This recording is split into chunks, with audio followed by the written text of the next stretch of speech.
隨風，你說得多麼灑脱。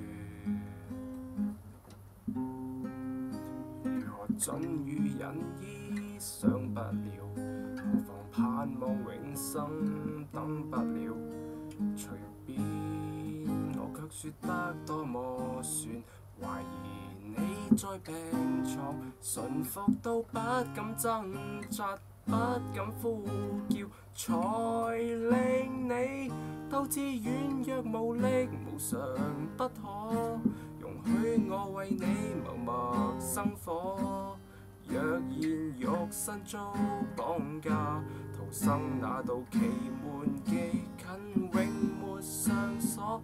而對你最不捨的是我，竟丟低我自己一個，悠悠一聲成全，為何聽得我這麼崩潰？